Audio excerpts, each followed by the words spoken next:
Hello welcome to profit trade academy.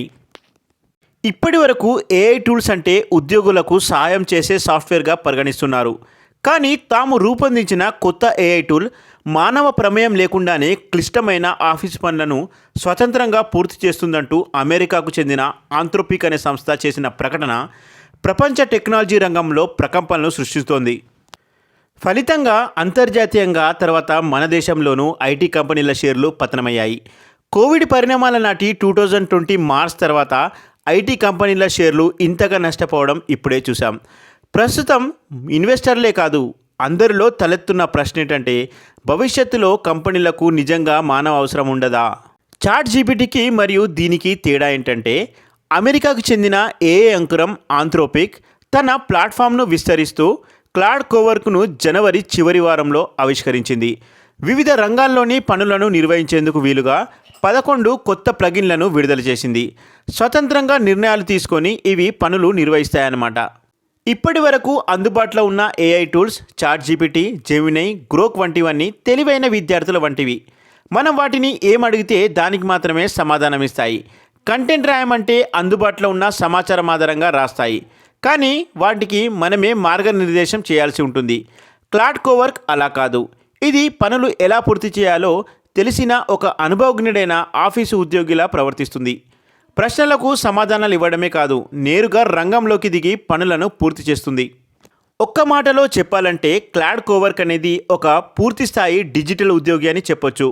అసలు Claude Cowork ఎలా పనిచేస్తుందో చూద్దాం.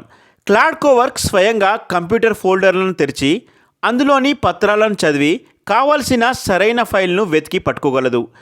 అందులో మార్పులు చేసి వాటన్నింటినీ క్రమ పద్ధతిలో ఆర్గనైజ్ చేయగలదు. 11 ప్లగిన్ల సాయంతో ఇది న్యాయవాది, మార్కెటింగ్, ఆర్థిక నిపుణులు, డేటా అనలిస్ట్ లేదా పరిశోధకుడిగా తన పాత్రను మార్చుకొని పనిచేయగలదని కంపెనీ చెబుతోంది. దీనికి ప్రతి చిన్న విషయాన్ని వివరించాల్సిన అవసరం లేదు.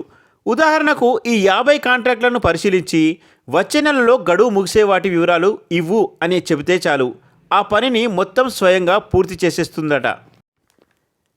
క్లాడ్ కోవర్క్ వలన మన కంపెనీలకు ఎందుకు కష్టం ఉంటుందో చూద్దాం. మన ఐటీ కంపెనీల ఆదాయంలో సింహభాగం అమెరికా, ఐరోపా దేశాల సంస్థల నుంచే వస్తుంది. అక్కడి వాణిజ్య సంస్థల కోసం సాఫ్ట్వేర్ డెవలప్మెంట్, టెస్టింగ్, నిర్వహణ సేవలను మన ఐటీ కంపెనీలు అందిస్తాయి. ఇందుకోసం భారీగా సాఫ్ట్వేర్ ఇంజనీర్లను నియమించుకుంటున్నాయి. ఆంథ్రోపిక్ టూల్స్ వల్ల అవుట్సోర్సింగ్ ప్రాజెక్టులు తగ్గే ప్రమాదం ఉందని ఆందోళన వ్యక్తమవుతోంది. మన ఐటీ కంపెనీల బిల్లింగ్ లేబర్ బేస్డ్ మోడల్పై ఉంటుంది. ఒక ప్రాజెక్టు కోసం ఎంతమంది ఇంజనీర్లు ఎన్ని గంటలు పనిచేశారు అనే లెక్కన క్లయింట్లు డబ్బు చెల్లిస్తారు. దీన్నే బిల్లబుల్ అవర్స్ అంటారు. క్లాడ్ వంటి ఏఐ టూల్స్ కోడింగ్, టెస్టింగ్ లాంటి పనులను ఎంతో వేగంగా చేసేస్తున్నాయి. 10 మంది చేసే పనిని ఏఐ సాయంతో ఒకే ఇంజనీర్ చేయగలిగితే క్లయింట్లు ఇచ్చే డబ్బులు తగ్గిపోతాయి. ఇది మన ఐటీ కంపెనీల వ్యాపార లావాదేవీల పరిమాణాన్ని, మార్జిన్లను దెబ్బతీసే ప్రమాదం ఉంది. ఇంతేకాదు, ఐటీ ఉద్యోగ మార్కెట్ పైన తీవ్ర ప్రభావం చూపొచ్చు. గ్లోబల్ టెక్ కంపెనీలు ఖర్చులు తగ్గించుకునేందుకు ఏఐని వేగంగా స్వీకరిస్తున్నాయి. అవి అవుట్సోర్సింగ్ తగ్గిస్తే విదేశీ క్లయింట్లపైన ఎక్కువ ఆధారపడిన భారతీయ ఐటీ సంస్థలు ఇబ్బందుల్లో పడతాయి. దీనివల్ల ఫ్యూచర్ ఎలా ఉంటుందో చూద్దాం. సంప్రదాయ కోడింగ్, టెస్టింగ్ చేసే వారి కంటే భవిష్యత్తులో కన్సల్టింగ్, ప్లాట్ఫామ్ ఆధారిత పరిష్కారాలు, అధిక విలువ కలిగిన పనులు చేసే ఉద్యోగులకే గిరాకీ ఎక్కువగా ఉంటుందని నిపుణులు విశ్లేషిస్తున్నారు. భవిష్యత్తును అంచనా వేసే స్టాక్ మార్కెట్లో ఇన్వెస్టర్లు లావాదేవీలు నిర్వహిస్తుంటారు. వరుసగా 3 రోజులు ఐటీ షేర్ల పతనం ఏఐ ఆందోళన ఫలితమే. మానవ వనరుల ఆధారిత ఐటీ కంపెనీల వ్యాపార నమూనాలు ఎంతకాలం నిలకడగా ఉంటాయనే దానిపైన అనిశ్చితి వల్లే ఈ షేర్లను సెల్ చేశారు. మరి ఇప్పుడున్న ఉద్యోగాలు పోతాయా ఉంటాయా అనేదే చూద్దాం. ఆంథ్రోపిక్ విడుదల చేసిన ప్లగిన్లు గతంలో వ్యక్తులు లేదా ప్రత్యేక సాఫ్ట్వేర్లు చేసే పనులను చిటికెలో చేసేస్తాయని చెబుతున్నారు. వాటిలో legal plugin, finance plugin, data analysis, bio research. వీటిలో లీగల్ ప్లగిన్ యొక్క పనేంటంటే, ఇది కాంట్రాక్ట్లను పరిశీలించి వాటిలో రహస్య ఒప్పందాలను క్రమబద్ధీకరించడం, నష్టాలను గుర్తించడం, చట్టపరమైన నిబంధనలను సరిచూడడం వంటిది చేస్తుంది.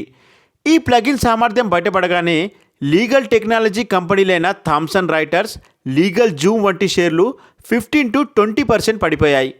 ఫైనాన్స్ ప్లగిన్ యొక్క పని ఏంటంటే అకౌంటింగ్ వివరాలను నమోదు చేయడం, ఖాతాల పరిశీలన, ఆర్థిక నివేదికలను సిద్ధం చేయడం వంటి పనులను నిర్వహిస్తుంది. డాటా అనాలిసిస్ యొక్క పని ఏంటంటే డేటాబేస్ల నుంచి సమాచారాన్ని సేకరించి అవసరమైన SQL క్వెరీలను రాయడం, ఆ డేటా తీసుకొని అందమైన డాష్బోర్డుగా మార్చడం దీని యొక్క పని.